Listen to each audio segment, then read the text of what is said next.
ओके Google. हाँ रानी बोला ना, का हाल बा, काहे इतना चुप बारू? ओके गूगल, घरे अकेले बानी, का करी मनवा ना लागे। मनवा ना लागे त हम बानी ना, बतियावा सांझिया रंगीन बना देव। ओके गूगल, ओके गूगल, बातन में जादू घोलेला। ओके गूगल, ओके गूगल, हंसत हंसत दिल खोलेला।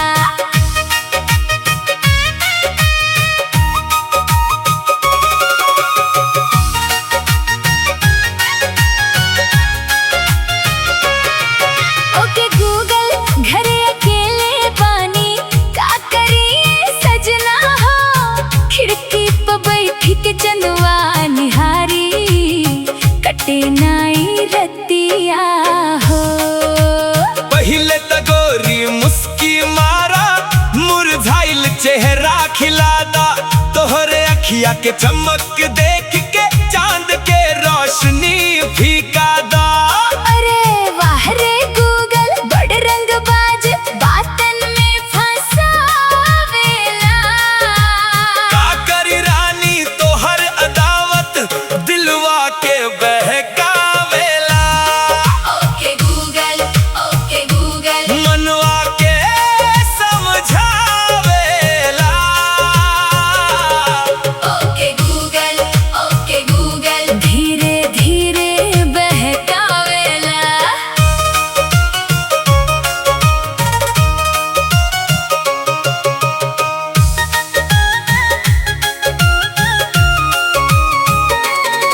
मोबाइल हाथे समय न काटे, मनवा करे शोर हो। चारों ओर सन्नाटा लागे, सुना सुना डोर हो। चाय बनावा, गीत सुनावा, थोड़ा सा गुनगुनावा। आईना में खुद के देखा, अपने को प्यार लुटावा। अगर हम नाचे अकेले अकेले, लोग का कही है हो। लोगन के छोड़ा, मन के सुना, खुश रहबू ता बढ़िया हो।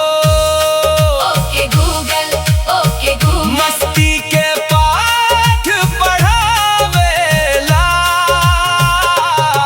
ओके गूगल, ओके गूगल, चेहरा पा हंसी सजावेला। ओके गूगल, सच सच बतावा, प्यार आखिर का होला। जब काहू के याद बिना वजह दिन रात सतावेला। जब मोबाइल के स्क्रीन देख के चेहरा मुस्कावेला। अरे गूगल, बड़ा सयाना, बड़ा मीठ बोला हो। मीठ त हम तब लागी रानी, जब तू हंस के बोला हो। तू मशीन हो के इतना मीठ, की कला कहाँ से पवला। तोहरे जैसन गोरी से मिलके थोड़ा थोड़ा सीखला। ओके गूगल, ओके गूगल, नैनन में सपना बोवेला। ओके गूगल, ओके गूगल, हंसी के फूलवा रोपेला। अगर हम बोर हो जाई ता, गीत सुना, अगर फेरो बोर हो जाई ता, रील बनावा, अगर फेरो बोर हो जाई ता, सेल्फी खींचा। अगर फेरो बोर हो जाई ता, त हमके याद करा, बाकिर दिल मत चुरा ला। अरे वाह रे गूगल, बड़ी शरारती निकरला।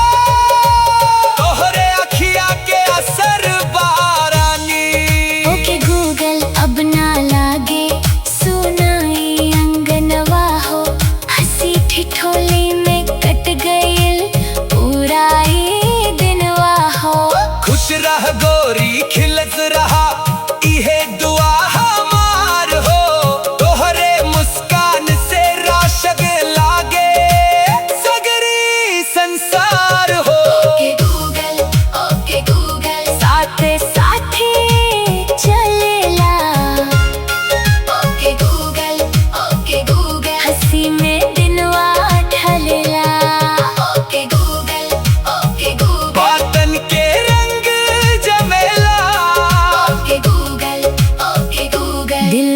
खुशी से भर जाला।